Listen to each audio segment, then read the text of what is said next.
Espacio destinado a recluir presos, buscando su readaptación para que puedan integrarse a la sociedad al terminar su condena. Cada país tiene sus propias reglas y métodos para lograr esto.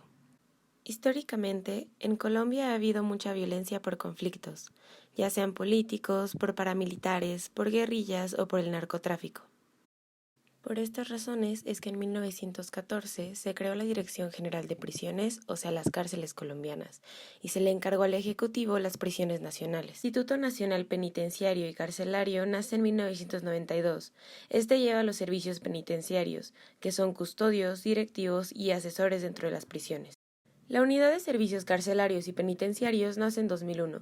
Entre sus funciones están gestionar y operar suministro de bienes y servicios y brindar calidad de vida a los reclusos garantizando sus derechos humanos. Actualmente existen 138 establecimientos de reclusión en Colombia, los cuales, según cifras oficiales de 2018, tienen 115.792 personas privadas de su libertad. En 25 años, las tasas nacionales de hacinamiento pasaron del 1.7 a 45.6%, según cifras del INPEC de febrero de este año. De las cárceles con peor porcentaje de hacinamiento son: Cárcel de Santa Marta, conocida como Rodrigo de Bastidas, con 533% de hacinamiento; Cárcel de Riohacha, con 500%, y Bellavista, o la Prisión del Terror, con 283%. Cabe recalcar que todas las prisiones colombianas tienen hacinamiento. Cada rincón de las prisiones tiene dueño. Para poder dormir tienen que pagar por un lugar. Las camas, conocidas como parches, son cobrados entre 1 a 3 millones de pesos colombianos. De ahí el precio va disminuyendo, ya sea por conseguir una hamaca, colchón, manta, entre otros.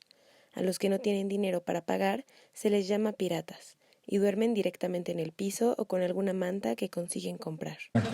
Duermo aquí. Me acuesto ahora a las 2. Otro problema increíblemente preocupante es el de las mujeres que tienen a sus bebés en estas cárceles con hacinamiento.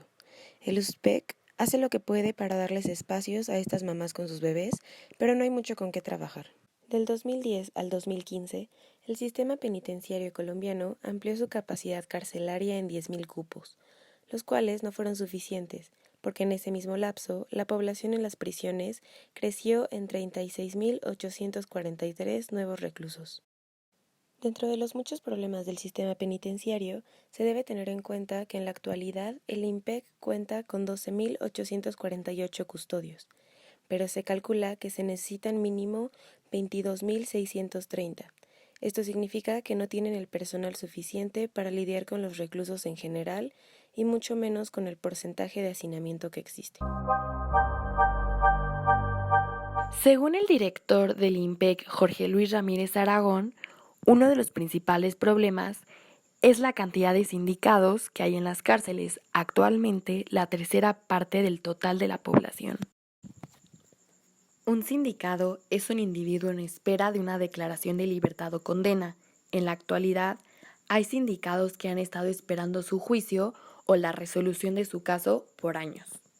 Políticas implementadas han estado guiadas por preocupaciones únicamente de seguridad, olvidándose de la resocialización. Se ha caracterizado por reaccionar frente a fenómenos mediáticos o problemas del momento y no resolverlos de raíz. No existe una distinción clara de las sanciones penales entre los delitos menores y los delitos graves, por lo que existen muchos casos en los que una persona que cometió un robo y una persona que cometió un asesinato cuenten con la misma condena de años.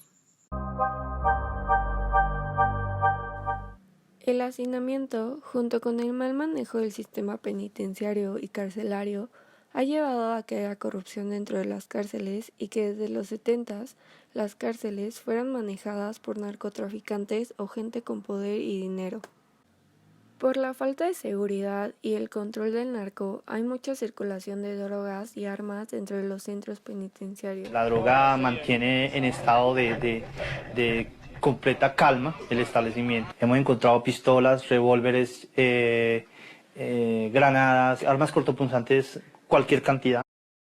Siguiendo con lo mismo, entran a las cárceles los conocidos caciques. Estos son criminales conocidos en el exterior que se ganan el respeto de los reclusos y ejercen poder sobre ellos. Como tanta gente vive en el mismo espacio, es más fácil la propagación de enfermedades entre los reclusos como la tuberculosis.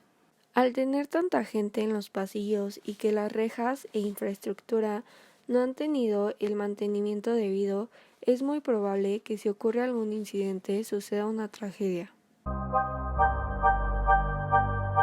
En 2013, el sindicato del IMPEC ya había resaltado que había hacinamiento en las cárceles, que había poco personal, que había sobrecarga laboral, que los salarios de los custodios eran bajos y empezaron a exigir al gobierno una respuesta. En esos años, el IMPEC cerró las cárceles en protesta. Estos problemas se supone tuvieron respuesta en 2015, pero no mejoraron la situación.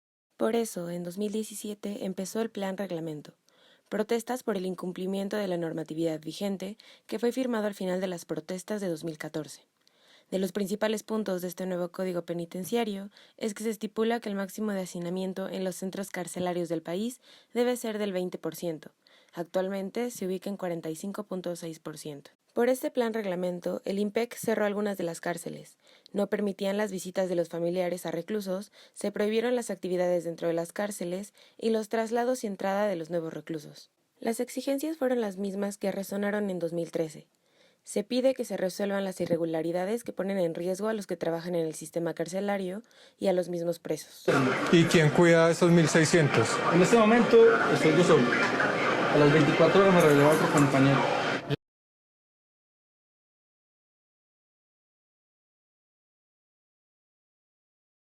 En la cárcel de Rivera y La Picota han protestado con huelgas de hambre por el hacinamiento y la falta de agua en la prisión. Igualmente, han habido revueltas y motines, en contra de las medidas del IMPEC de no dejar pasar a nadie a las cárceles y en contra de las malas condiciones en las que viven. Dentro de los problemas que trajeron las protestas es que al no recibir más reos, estos aprovecharon la oportunidad y escaparon de los lugares donde la fiscalía los tenía. Reducir el número de personas que entran a prisión, es decir, que se procese a personas que afectan de manera grave a los derechos de los demás, como también a los casos que realmente requieran una resocialización en el reclusorio, incluyéndose para los delitos menores la prisión domiciliaria, la multa, el trabajo comunitario, etc.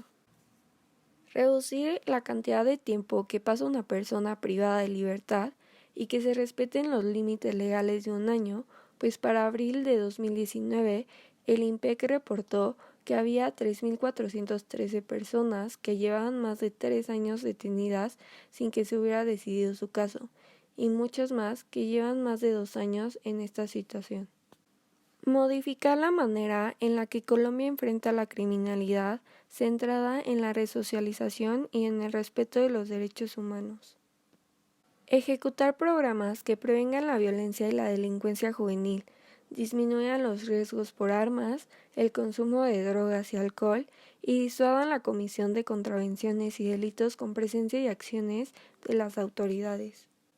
Atender la violencia intrafamiliar y de género a través de las comisarías de familia y de otras instituciones responsables.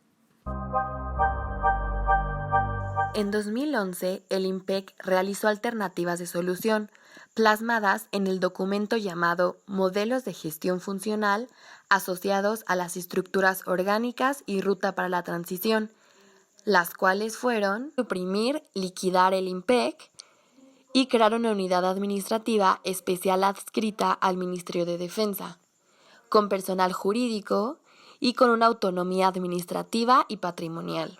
Fue crear una dependencia interna en la estructura orgánica de la Policía Nacional. Dice que la policía será responsable de las funciones de custodia, de vigilancia y de seguridad de las cárceles.